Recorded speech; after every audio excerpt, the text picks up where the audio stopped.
In the shadowed alleys and gritty back streets of East London, a fierce war was brewing, a deadly feud that would turn Walthamstow into a battleground and embroil a community in terror. This wasn't just any street conflict, it was an all-consuming struggle between two notorious gangs, the Marley Boys and the Prior Court Boys. These rival groups fought not only over control of the lucrative drug trade, but for power, pride, and dominance, setting off a wave of violence that spiraled to unthinkable levels. The Marley Boys, also known as the Marley Strip, were rooted in Leighton and Walthamstow, claiming dominance over areas in postcodes E10 and E17. Formed in 2015, this gang rose to power with a chilling reputation, using violence as their currency to assert control over the local drug trade. By 2019, their membership had swelled to around 40-50 men, each fiercely loyal and ready to defend their turf at all costs. Among the residents of East London, the Marley Boys were feared and infamous for their ruthless tactics and unpredictable violence. Their rivals, the Prior Court Boys, were equally determined, unyielding in their desire to stake their claim on these contested territories. Together, their ongoing clashes set the stage for one of the most brutal gang feuds in the city's history. This was no mere rivalry, it was a dangerous web of revenge and retribution, a battleground that would pull in even the innocent and turn neighborhoods into territories marked by invisible borders and endless tension. A chain of retribution, the murder of Elijah Dorelli. The hostility between the Marley Boys and the Prior Court Boys took a tragic turn in 2017 when Elijah Dorelli, a member of the Marley Boys, was fatally stabbed in a public attack on Walthamstow High Street. This murder shocked the Marley Boys and ignited a new and deadly phase of violence, intensifying the gang's hatred and desire for revenge. For them, Dorelli's murder was a call to arms, a message that could only be answered with bloodshed. Adding fuel to this fire were other neighborhood gangs like the Beaumont Crew or Let's Get Rich, LGR, which operated from the Beaumont Estate in Leighton. Known for their fierce reputation, LGR was involved in frequent and violent confrontations with the Marley Boys. As tensions rose, it became clear that the once localized skirmishes were spiraling into a full-scale turf war, where every gang was either a potential ally or enemy. The Drive and Marlow Crew, DM, based around the Drive and Marlow Road estates, was another powerful presence, aligning itself loosely with the Marley Boys while constantly shifting loyalties depending on their own interests. Smaller gangs like Boundary, Coppermill, and the Stony Down Crew each controlled their own territories, sometimes joining forces with larger gangs, sometimes operating independently. This complex network of alliances and rivalries created an atmosphere where no one could be sure of their safety. Every street, every corner had become a potential flashpoint. As the different groups clashed, East London's neighborhoods became trapped in an ongoing cycle of power grabs and revenge, with violence as the defining language of control. The tragic fate of Captain McCrane. On a cold November evening in 2017, 18-year-old Captain McCrane walked alone through Mount Pleasant Road, unaware of the dark fate awaiting him. It seemed like an ordinary night, a quiet walk through his own neighborhood, but for Catum, it would be his last. As he strolled down the dimly lit street, a convoy of cars pulled up, blocking his path. Within seconds, masked men leaped from the vehicles, their weapons flashing in the dim light. This was a planned hit, methodical, merciless, and precise.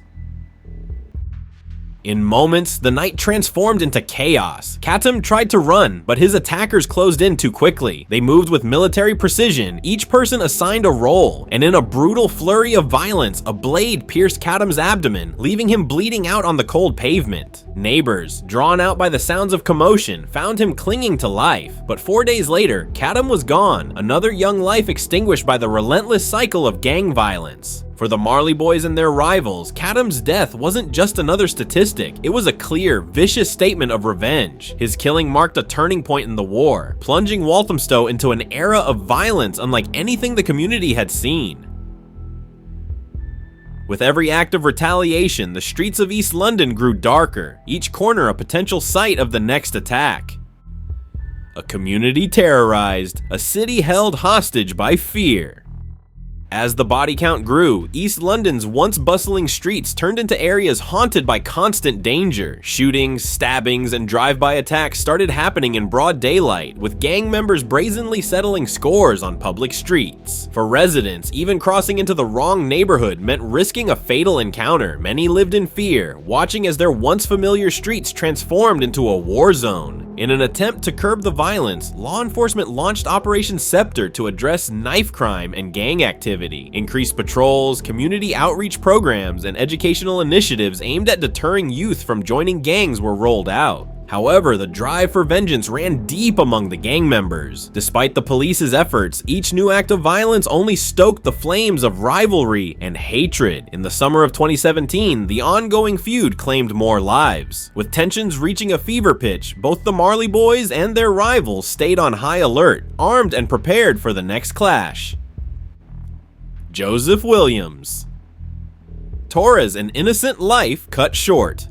March 14, 2018 began like any other night for 20-year-old Joseph Williams Torres, who was sitting in a parked van with a friend on Essex Close. They were laughing, sharing a moment of normalcy, unaware that danger lurked nearby. A dark sedan had pulled up, masked figures inside watching and waiting. Then, in a flash, the silence was shattered. Shots rang out and bullets tore through the van. Joseph was not the intended target. He was an innocent young man tragically mistaken for a rival gang member because of his appearance. The mistake was fatal. Joseph took the brunt of the gunfire, and in moments, another life was senselessly lost to gang violence. His death rocked the community, and the indiscriminate nature of his murder highlighted how the gang wars had spiraled out of control. He was a reminder of the tragic cost of this conflict, an innocent soul caught in the crossfire of a battle he never signed up for. In the wake of his death, the police intensified their investigations, but the violence continued to simmer, driven by an insatiable need for retribution. The Marley Boys and their fall, a legacy of blood and betrayal. With violence escalating, law enforcement focused on dismantling the Marley Boys from within. Their prime target was Hamza ul Haq, a central figure in the gang. Ul Haq, who had survived an acid attack, became emblematic of the brutal reality of gang life. The police painstakingly pieced together a web of crimes that implicated him and his associates in multiple violent incidents. Despite facing arrest and charges, ul Haq remained defiant, continuing his criminal activities from behind bars. Another prominent figure, Daniel Fakoya, led a daring assault on December 17, 2018. He and two accomplices drove a stolen car loaded with weapons into enemy territory, launching a brazen attack on a group of suspected Marley Boys. When they failed to hit their targets, Fakoya and his crew pursued them into a nearby store, narrowly missing another public bloodbath. However, their getaway was short-lived as the car crashed, leaving behind critical evidence that led to their capture. Fakoya's conviction symbolized the recklessness that often defined gang life, underscoring the high cost of this deadly cycle of violence. In 2020, ul Haq and his associates faced trial, and the sentences handed down were a testament to the horror they had inflicted upon the community. Ul Haq received a life sentence with a minimum term of 28 years, while others received lengthy prison terms, signaling the end of an era for the Marley Boys. A haunting legacy, the cost of the gang war. As the Marley Boys' grip on Walthamstow began to loosen, the fear and violence they spread remained a dark memory in the lives of East London's residents. For years, they ruled by fear, each act of brutality leaving an indelible mark. Though many of the gang's leaders were now behind bars, the scars they left on their communities were profound. For the Marley Boys, the path to power had been paved with blood, but their fall was a reminder of the tragic end that awaited them. The stories of the Marley Boys and the prior Court Boys stand as a grim reminder of the cost of gang life. For those lured by its promises of respect and power, the reality was far more brutal, a cycle of vengeance that offered only ruin. In the end, the names of these once feared figures became mere footnotes in a history marked by pain, a lesson that the life of violence ultimately leads nowhere.